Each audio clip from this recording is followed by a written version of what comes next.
In today's video, we're going to be breaking down and testing Bryan Arnett's Treflip technique. So when Bryan Arnett pulled up to my local park, he basically explained 4 specific mechanics or techniques that he uses when he does his Treflips. And by far, for me, the biggest game changer has to be the 4th technique. So make sure you stick around to the end of the video. As probably a lot of you guys know, Treflips are like my eternal enemy. I did my first Treflip like so long ago, years ago, and I still don't have them on lock. So the goal for this video is to go to the skate park and to do 20 Treflips in one session, 10 of them on flat ground, 5 out of the bank, and then 5 up the Euro. And overall, I just want to do a Treflip that makes me feel the way it looks like other people are feeling when they do a really clean, smooth, and effortless Treflip. So with that being said, let's get into Bryan Arnett's first technique, which is standing up on your tippy toes. Don't put any weight on your, don't put too much weight on your heel, you know?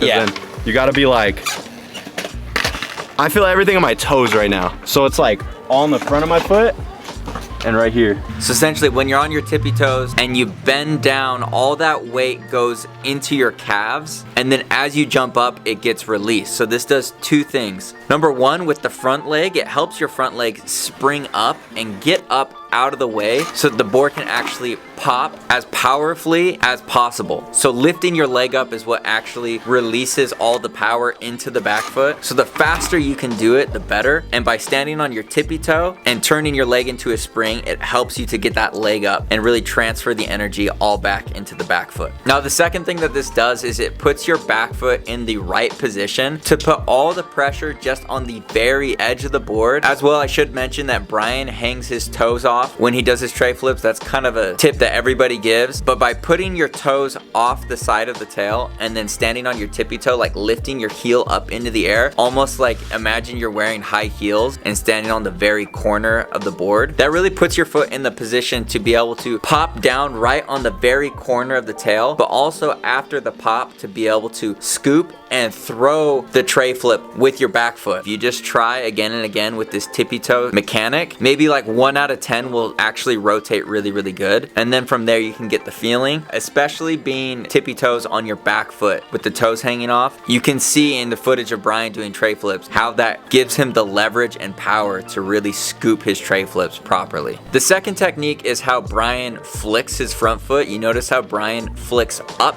into the air rather than flicking forward like a kickflip. So you know, with a kickflip, you bend you damn near roll your ankle, but with a Treflip, it just kind of barely, like, you know, it's like a little, you don't need a. With a kickflip, essentially you flick out and you wait for the board to finish rotating, and then you bring your foot back. So your front foot is basically waiting out in front of the board. With Treflips, it's completely different. So rather than flicking out and your foot waiting out in front of the board, you flick up and you keep your front foot above the board. This kind of plays into what we were talking about with lifting your front foot out of the way to transfer all the energy into the back foot. So by flicking up, you get that foot up and away so the board can actually start rotating as quickly as possible. But also you notice that Bryan slightly taps the edge of his board as he lifts up. And what that does is it just makes the rotation or the flip of the board even more effortless. However, depending on your back foot scoop, you might not need a lot of flick if you've got the scoop really good. So that's something that you have to, you know, play with yourself and feel out for yourself. But generally, if you watch anybody that Treflips, whether it's P-Rod, Bryan Arnett, notice how they flick up and their foot weights above the rotation of the board rather than with a kickflip, how your foot has to wait out in front. So think flick up with your front foot and weight above the rotation to catch it. So the third technique that Bryan talked about was actually the direction of the scoop. And I've watched a lot of Treflip trick tips and I've never seen anybody explain it like this. I don't scoop straight back. If you scoop straight back, you might only get to 270 rotation.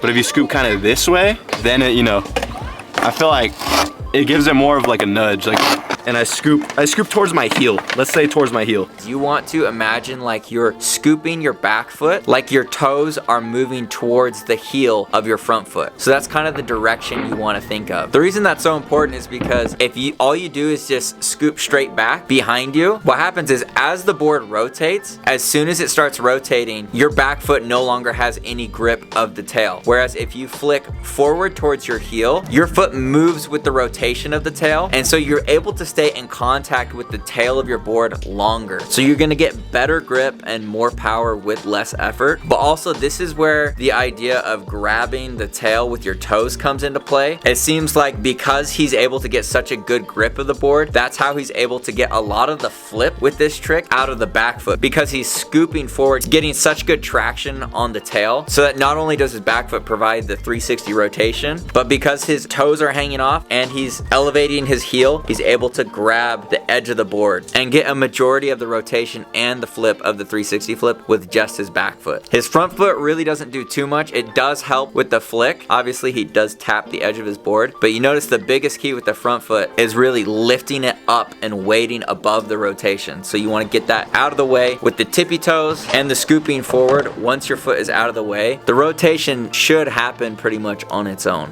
With those three mechanics in mind, we're going to go to the skate park and try and do 20 tray flips in one session. I did mention there is a fourth and final technique, and I think this one is probably the biggest game changer for me, and I think it will be for you as well, so make sure you stick around. But let's get into doing some tray flips. So as I started doing the tray flips, you'll notice that I was landing really heavy on my back foot. And like I said at the end of the video, we're gonna talk about one more technique that actually has to do with fixing this issue, but I just kept landing so much in the back seat, and even if you get a clean rotation on a tray flip but you're landing in the back seat, it's really easy to tic-tac and to lose your balance. And that's what happened with a lot of these tray flips. However, at this point, I know I can tray flip. It's just a matter of getting the repetition in. So in these clips, I'm not really too worried about making every single one the cleanest tray flip ever. I'm just worried about getting 20 tray flips in and just really trying to get the repetitions under my belt. So there's definitely a lot of tic-tacking going on with these, which normally I wouldn't show you guys. I would redo that and make you think that I'm a much better skateboarder than I am. But I wanted to show you in this video just kind of the raw process of trying to get this trick down. But finally at the end, I did get one that I was happy with. Nothing special, but the board didn't bounce on the ground. I was able to stay centered and roll away. So after the flat ground, I decided to take on the bank next. I really don't like skating out of the bank. I prefer to skate the Euro because I just think the Euro is easier. There's less impact. You're jumping up to the ground, whereas on the bank, you're jumping above the ground and then coming down and landing. And you've got to be able to catch the board and guide it to the ground. So for me, the bank is way harder to skate, but also I think it's a pride thing. Once you take a trick up the Euro, you kind of stick to the Euro. But today I decided to backtrack because I really want to understand this trick. And so even if the bank is less comfortable for me, I want to try and figure it out to really master how this trick feels. So as soon as I switched to the Euro, I actually did the first one first try, and it was a pretty decent tray flip. I noticed that popping out of the bank for some reason really helped me popping up the Euro. Just the practice of looking for the lip and focusing on where I'm popping. Something about it carried over to the Euro, and I felt like I was really popping my tray flips a lot higher. Now I did a few more than 20 tray flips just because so many of these tray flips I over rotated or twisted my shoulders and had to like carve out of it, and I just wanted to have one that felt really structured and that I felt in control. But getting a clean tray flip out of the Euro definitely took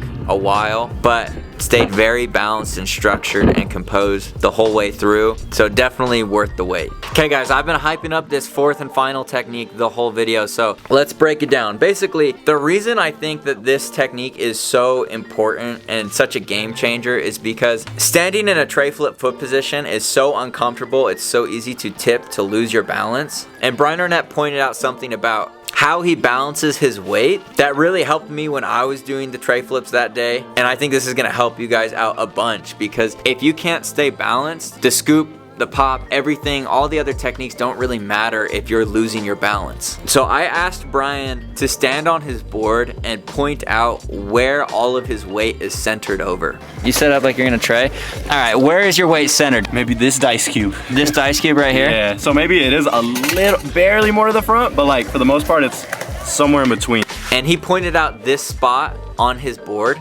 It's a little bit towards the toe edge of the board, but not quite to the edge. And you notice how when Bryan does his tray flips, he pretty much just jumps straight up and straight down. And if you watch me do my tray flip, I'm always falling over to my toe side. So for one, centering your weight over this point on your board, it helps keep you from tipping forward towards your toes. And the reason that's important is because when you're jumping at an angle like this, you're basically sending energy sideways rather than down into the board. So by staying above the board and jumping straight up, gravity is basically helping pull your body and all the energy down into the board and then giving that energy to the board to do the tray flip. But when you're falling forward, that energy is not coming straight down into the board anymore, and that energy is getting wasted sideways. So trying to keep your weight centered over your board just a little bit towards the toe edge is going to help you get more rotation, more pop, more scoop with less effort. But also you'll notice that the spot that Bryan pointed out,